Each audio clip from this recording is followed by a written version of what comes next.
दोस्तों नमस्कार। हम लोग संविधान पढ़ेंगे। चूँकि हमको संविधान पढ़ना है तो हमको सबसे पहले ये मालूम होना चाहिए कि हम जो पढ़ने जा रहे हैं उसमें हमें क्या क्या पढ़ना है। उस चीज़ का एक माइंड मैप आपके दिमाग में होना चाहिए ताकि आप मेंटली तैयार हों कि आज मैं संविधान का पहला लेक्चर पढ़ रहा, सेकंड लेक्चर लिया, थर्ड लेक्चर लिया, तो मैंने कितना संविधान की पढ़ाई कर ली और आगे मुझे और क्या क्या पढ़ना है। तो इस चैप्टर में दोस्तों हम संविधान का एक परिचय आपको बताएंगे कि संविधान में क्या क्या चीज़ें हैं, ताकि एक माइंड मैप आपके दिमाग में बन जाए कि संविधान कैसा होता है, संविधान किस टाइप का चीज़ है। ज़्यादा लोड नहीं लेंगे आप लोग। देखिए दोस्तों, संविधान क्या है, ये देखिए मैं एक किताब रखा हूँ, इसको बोलते हैं बेयर एक्ट, भारत का संविधान। तो इसमें क्या है, संविधान तो क्या बहुत मोटी मोटी किताब है। अगर ये ऐसा एक्ट, ये बेयर एक्ट में क्या है दोस्तों, हर अनुच्छेद संविधान का इसमें डिस्क्राइब किया हुआ है। बट और भी मोटी मोटी किताबें संविधान की होती होंगी, बट हमारे काम का ये संविधान का ये वाला जो बेयर एक्ट होता है काफ़ी काम का होता है। तो ये देखिए दोस्तों, संविधान का बेयर एक्ट है और इतनी मोटी ये किताब है। ये डिगलॉट अंग्रेजी माध्यम भी, अंग्रेजी में भी है और इसमें हिंदी में भी है। तो इस टाइप का संविधान का एक किताब है हमारे पास।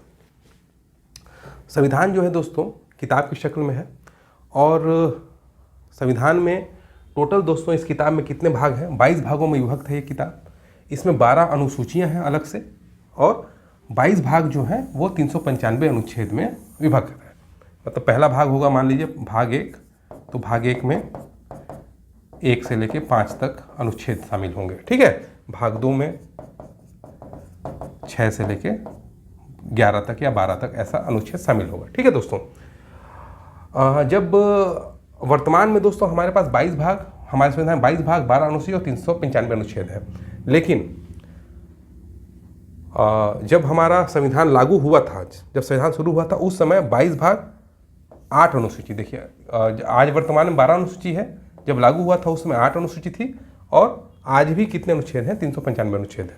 अच्छा, ये 8 अनुसूची जो शुरुआत में जब संविधान लागू हुआ तो 8 अनुसूची थी, आज 12 अनुसूची हो गई है। तो कैसे चेंज हो गया, इतना अनुसूचियाँ बढ़ कैसे गई? बढ़ ऐसे गई कि संविधान में संशोधन होते रहता है और उस संशोधन के माध्यम से कुछ अनुसूचियाँ संलग्न कर दी गई हैं।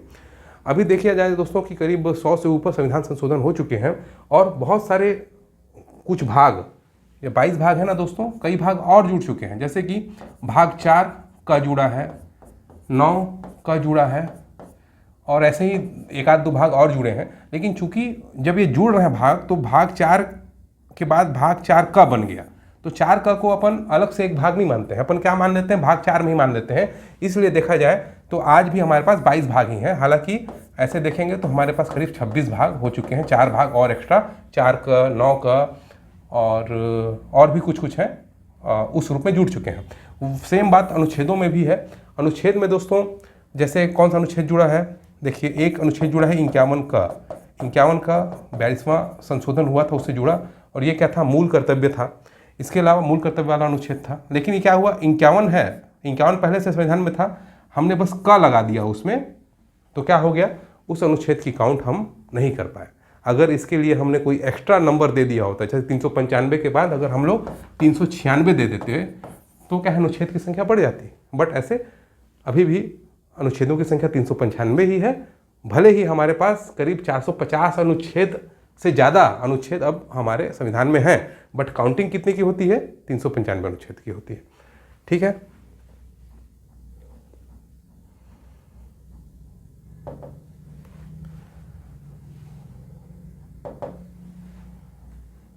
चलिए दोस्तों आगे देखते हैं। अब देखते हैं दोस्तों भारत का संविधान एक नज़र में। देखिए ये इस तरफ हमारा भाग है, ये क्या है, भाग 1 2 3 4 ऐसा करके, और इस तरफ भाग से संबंधित अनुच्छेद हैं।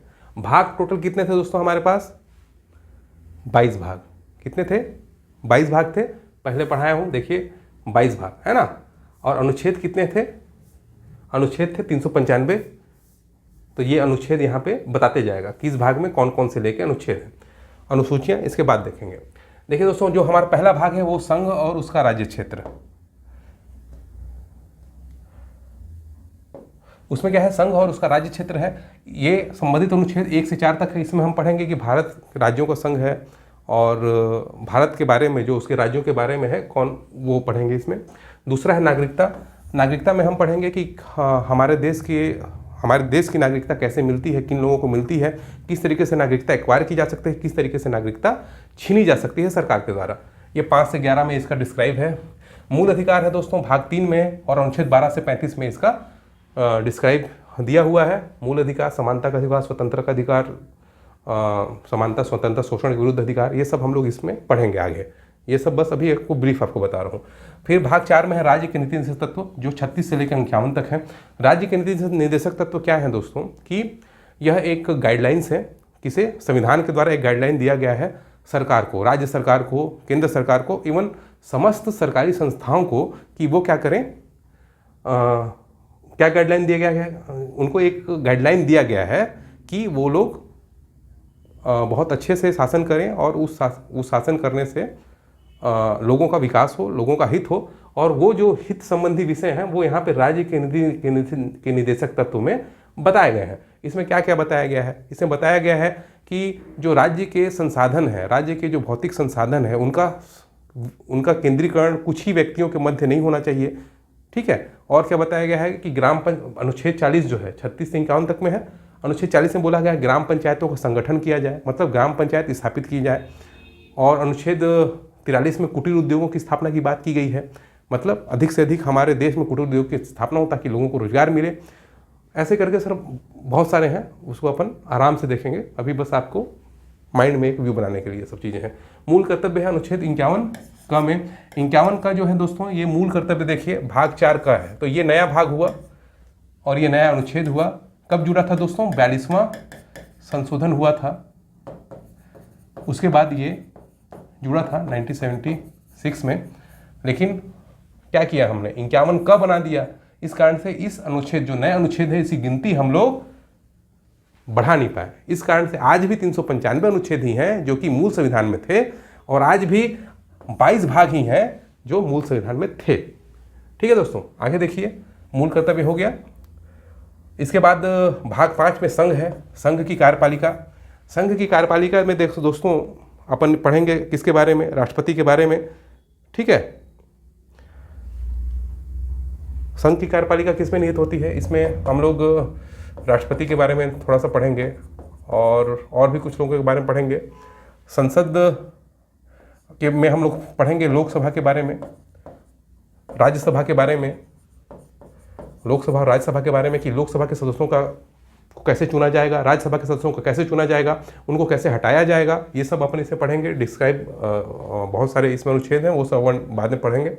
राष्ट्रपति की विधायी शक्तियाँ, मतलब राष्ट्रपति को भी कुछ विधायी शक्तियाँ प्राप्त हैं, कानून बनाने की शक्तियाँ, वो हम इसमें पढ़ेंगे। संघ की न्यायपालिका दोस्तों, संघ की न्यायपालिका में क्या है? उच्चतम न्यायालय हम पढ़ेंगे। क्या पढ़ेंगे? उच्चतम न्यायालय। उच्चतम न्यायालय का जो न्यायाधीश होगा उसको हम कैसे सेलेक्ट करेंगे, वो उसका चुनाव कैसे होगा, उसका महाभियोग जैसी प्रक्रिया से उसको कैसे हटाएंगे, वो सब इसमें अनुच्छेद 124 से 147 में हम पढ़ेंगे। इसके बाद है दोस्तों भारत का नियंत्रक महालेखा परीक्षक, जो हमारे जो गवर्नमेंट के अकाउंट्स हैं उसका अंकेक्षण करता है, ऑडिट करता है। इसके बारे में पढ़ेंगे अनुच्छेद 148 से 151 में। भाग 6 में दोस्तों राज्य है। यहाँ पे क्या था? संघ था, इसमें राज्य है। राज्य में भी वही चीज़ है, कार्यपालिका। इसमें राज्यपाल के बारे में पढ़ेंगे, राज्यपाल के बारे में पढ़ेंगे, मुख्यमंत्री के बारे में पढ़ेंगे, मंत्री परिषद के बारे में पढ़ेंगे, जो हमारे राज्य के मंत्री परिषद होता है, मुख्यमंत्री के बारे में पढ़ेंगे। ठीक है दोस्तों। अब राज्य का विधानमंडल में हम लोग राज्य विधानसभा, ठीक है, एज इट इज, जैसे वहाँ लोकसभा पढ़ा, यहाँ पे विधानसभा पढ़ेंगे। और विधान परिषद कई स्टेट्स में होती है, तो विधान परिषद के बारे में भी पढ़ेंगे इसमें अपन, ठीक है, उनके सदस्यों का चुनाव कैसे होगा, और ये सब। राज्यपाल की विधायी शक्ति इसमें पढ़ेंगे 213 आर्टिकल में। राज्य के उच्च न्यायालय, मतलब जो हमारा हाई कोर्ट है, हाई कोर्ट के जो जज होंगे उनकी नियुक्ति कौन करेगा, कैसे करेगा, उनको कैसे हटाया जाएगा, वो इसमें अपन डिस्क्राइब करेंगे, पढ़ेंगे।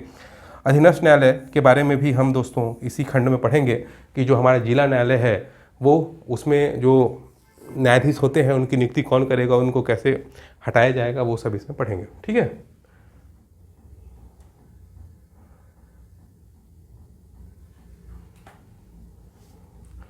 ये भाग 6 हो गया दोस्तों हमारा। अब है 3, ये थोड़ा सा वो हो गया है यहाँ तक, अधीनस्थ न्यायालय। अब दोस्तों भाग 7 में है। भाग 7 जो है दोस्तों वो निश्चित हो गया है, 7वां संविधान संशोधन हुआ, और उसके बाद इस भाग को हटा दिया गया है। भाग 8 में दोस्तों संघ राज्य क्षेत्र है। जैसे अभी हमने लोकसभा के बारे में पढ़ा, राज्यसभा के बारे में पढ़ा, क्योंकि लोकसभा तो केंद्र में होगी, राज्यसभा कहाँ होगी, सॉरी राज्य विधानसभा राज्य में होगी, वैसे ही संघ राज्य क्षेत्र भी है हमारे यहाँ। तो संघ राज्य क्षेत्रों का प्रशासन कैसे होगा उस संबंध में 239 से 242 तक डिस्क्राइब किया हुआ है।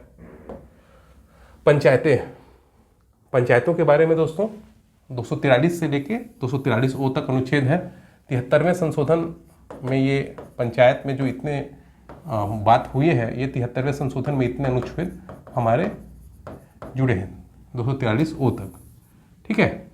ये फिर उसके बाद नगर पालिकाएँ हैं दोस्तों, ये 74वां संशोधन लागू हुआ था, तब नया भाग जुड़ा 9 का, और 74वां संशोधन में नया भाग भी जुड़ा और साथ ही नए अनुच्छेद भी जुड़े 243 से लेकर के 243 तक, मतलब बहुत सारे अनुच्छेद हैं। PQRST UVW बहुत सारे अनुच्छेद हैं दोस्तों, ये करीब मान लो 15-20 होगा, 20 अनुच्छेद जुड़े। बट हम लोग इसको काउंट नहीं कर पाए, बहुत ज़्यादा काउंट नहीं कर पाए। क्यों नहीं कर पाए? क्योंकि 243 में ही ये सब बस जुड़ते गया 243 से इतर कोई नंबर नहीं बना है। भले से अनुच्छेद जुड़ गए लेकिन 243 ही रहा, उसमें ABCD करके कई अनुच्छेद जोड़ दिए, ठीक है। सहकारी समितियां हैं दोस्तों, भाग 9 ख में, ये मेरे ख्याल से 92 या कौन सा अनुच्छेद में जुड़ा था, ये जुड़ा था 97वां संशोधन में जुड़ा था दोस्तों, है ना। सहकारी समितियां 97वां संशोधन से जुड़ा, ठीक है। नया है ये भाग। अनुसूचित और जनजाति क्षेत्र, इसके बारे में अपन 244 से 244 के पढ़ेंगे। देखिए दोस्तों, बहुत सारे अनुसूचित क्षेत्र हैं हमारे यहाँ, जैसे असम, त्रिपुरा, मेघालय, मिजोरम, इसके अलावा और भी स्टेट हैं। वहाँ पे संचालन जो होता है, वहाँ का जो उन क्षेत्रों का जो प्रशासन होता है, उसका कुछ अलग नियम कायदा जो है वो हम लोग इसमें पढ़ेंगे, है ना। इसके अलावा 5वीं और 6वीं अनुसूची भी होती है, संघ राज्य क्षेत्र, इन जनजाति क्षेत्रों के प्रशासन से संबंधित, वो अपन इसमें डील करेंगे, इसे पढ़ेंगे। संघ और राज्यों के बीच संबंध। अब देखिए दोस्तों, संघ है हमारा कौन? संघ है हमारा दिल्ली, केंद्र मतलब, है ना, और राज्य है हमारा छत्तीसगढ़। तो संघ और राज्य के बीच भी कई संबंध होते हैं। विधायी संबंध मतलब कानून जो बनता है दोस्तों, कानून तो सब बनाते हैं, संघ भी बनाती है, राज्य भी बनाता है। तो कैसे कानून होंगे, कौन से कानून को संघ बनाएगा, कौन से कानून को राज्य बनाएगा, और जब दोनों के बीच में कुछ विवाद की स्थिति होगी तो उसका निपटारा कैसे होगा, वो सब इसमें पढ़ेंगे। प्रशासनिक संबंध जो है दोस्तों, संघ और राज्यों के बीच प्रशासनिक संबंध भी है, उसको अपन इस अनुच्छेद में 256 से 63 में पढ़ेंगे। इसके अलावा वित्त, संपत्ति और वाद है, ये है भाग 10 में, वित्त, संपत्ति और वाद। इसमें हम लोग दोस्तों पढ़ेंगे संचित निधि पढ़ेंगे, आकस्मिक निधि पढ़ेंगे। कई निधियां हैं दोस्तों हमारी। निधियां मतलब हम लोग को जब टैक्स लगता है, टैक्स करके जो पैसा जमा होता है वो संचित निधि में जमा होता है। संचित निधि से हम लोग पैसा कैसे निकालेंगे, ठीक है। संचित निधि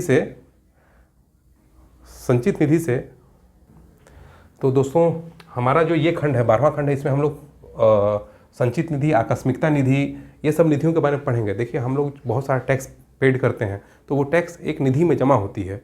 वो जो निधियां हैं उस निधि में जमा हो गई, फिर उस निधि से हम पैसा कैसे निकालेंगे। यूजुअली वो सामान्य रूप से संचित निधि में जमा होती है। अब संचित निधि से पैसा कैसे निकलेगा, ऐसा नहीं है कि प्रधानमंत्री अपने मन से निकाल लेता है, उसको भी कहीं से संसद की अनुमति की आवश्यकता होती है। तो वो सब जो चीज़ें हैं, जो नियम कानून है पैसों का उपयोग करने का, जो निधियों का उपयोग करने का, वो हम लोग इस खंड में पढ़ेंगे दोस्तों, भाग 12 में अच्छे से डिटेल से पढ़ेंगे। फिर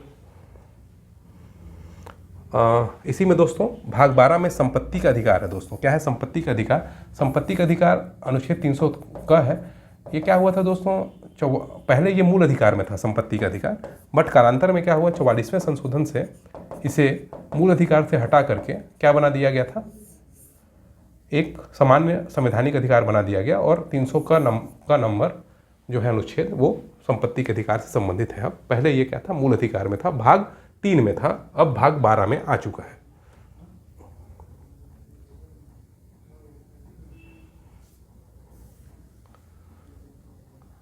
अब दोस्तों देखते हैं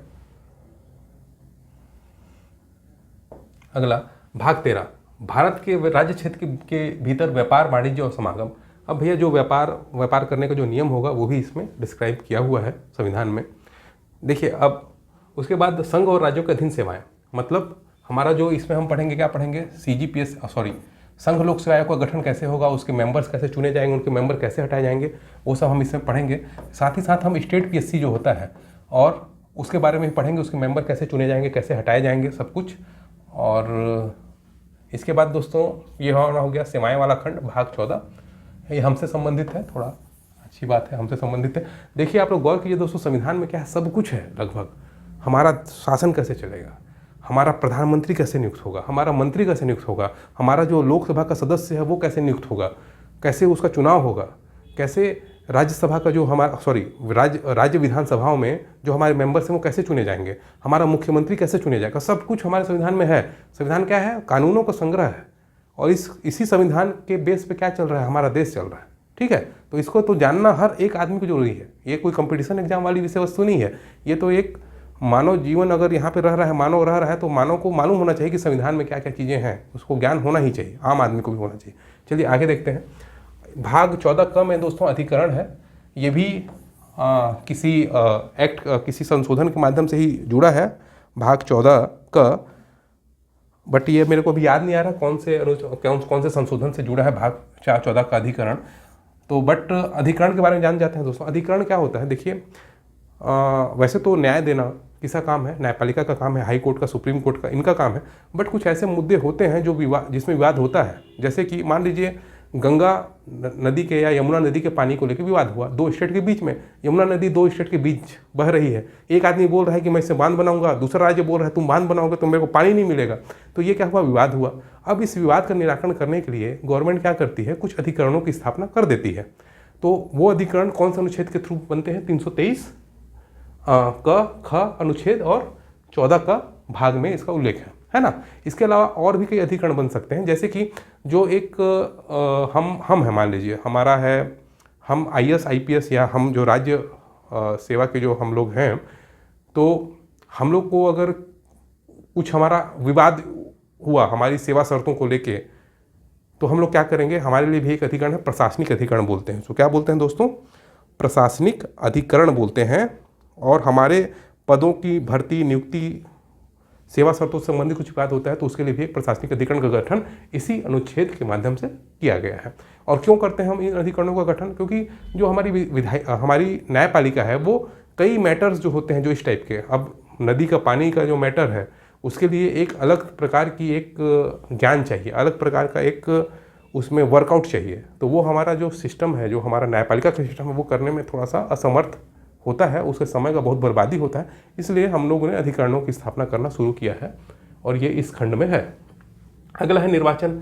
अब दोस्तों निर्वाचन है, देखिए हम लोग क्या करते हैं निर्वाचन में, हमने अभी पढ़ा कि राज्यसभा के सदस्यों की नियुक्ति कैसे होगी, लोकसभा के सदस्यों की कैसे होगी, राज्य विधानसभा के सदस्यों की नियुक्ति कैसे होगी।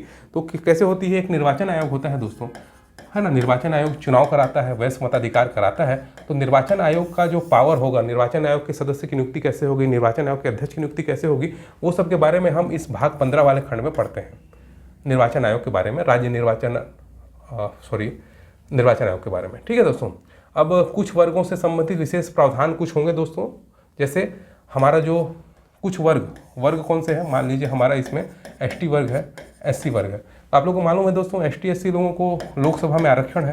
तो लोकसभा में जो उनको आरक्षण मिला है दोस्तों, वो आर्टिकल शायद 330 के माध्यम से ही मिला हुआ है। और राज्य विधानसभा में जो आरक्षण मिला है वो अनुच्छेद 332 के माध्यम से मिला हुआ है। इसको हम लोग दोस्तों आगे की क्लास से पढ़ेंगे, अच्छे से डिस्क्राइब करके पढ़ेंगे। बट यहाँ पे आप लोग को जानकारी के लिए थोड़ा बहुत हो सकता है दोस्तों कि मैं जो ये बता रहा हूँ थोड़ा बहुत ऊपर नीचे हो जाए, क्योंकि अभी हम लोग उस पर्टिकुलर उस टॉपिक को नहीं पढ़ रहे, तो मेरी याददाश्त पे ही आधारित चीज़ें मैं बता रहा हूँ। तो थोड़ा बहुत अगर ऊपर नीचे भी हो जाएगा कुछ फैक्ट, तो आप लोग उसको ध्यान नहीं देंगे। इसके बाद दोस्तों राजभाषा के बारे में है भाग 17 में, और संघ की भाषा कैसी होगी, सर्वोच्च न्यायालय की भाषा कैसी होगी, उच्च न्यायालय की भाषा कैसे होगी। यहाँ पे सब काम किस में होता है दोस्तों, इंग्लिश में होता है ना। तो ये सब भी हमारे किस में लिखा हुआ है, हमारे संविधान में बताया हुआ है, इसे भी पढ़ेंगे अपन।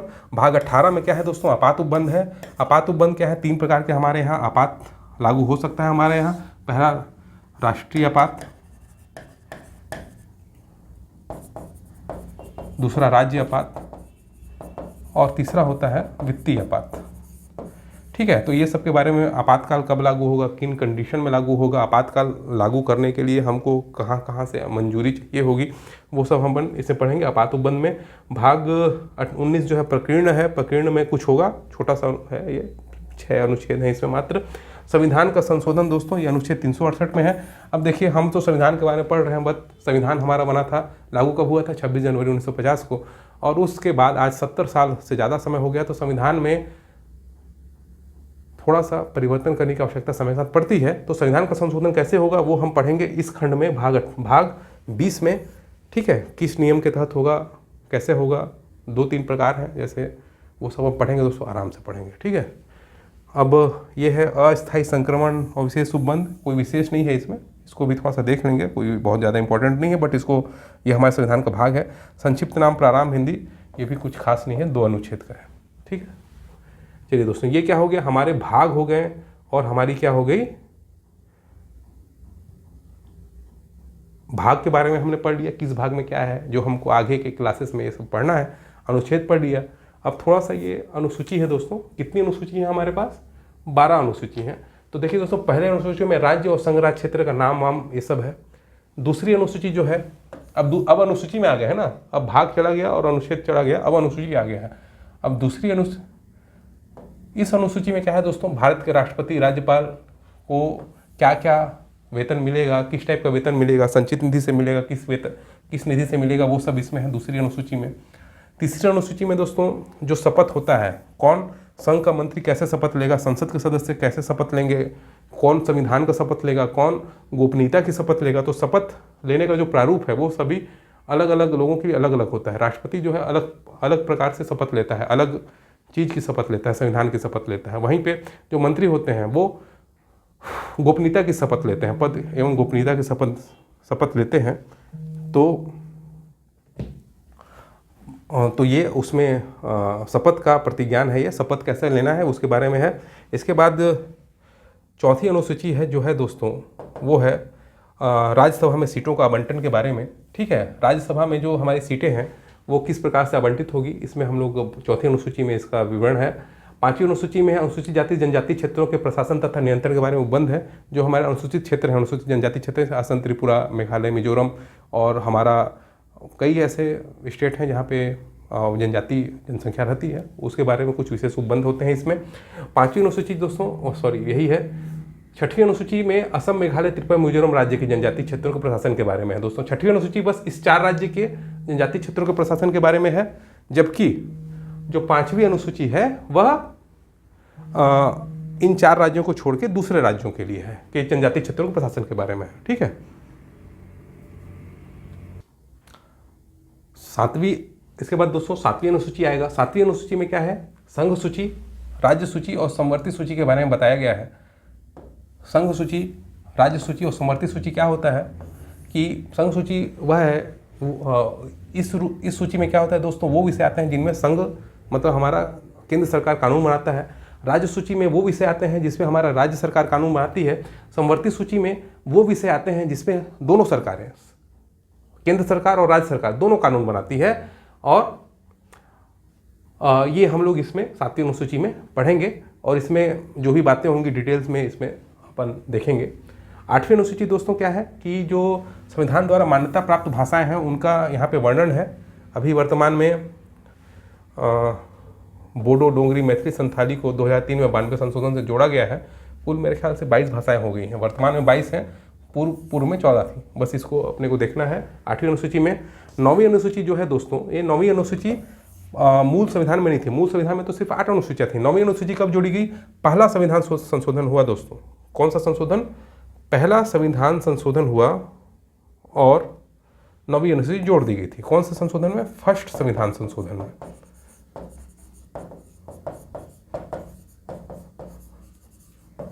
इससे संबंधित अनुच्छेद 31 है, 31 में इसका डिटेल होगा। ठीक है दोस्तों। इसके बाद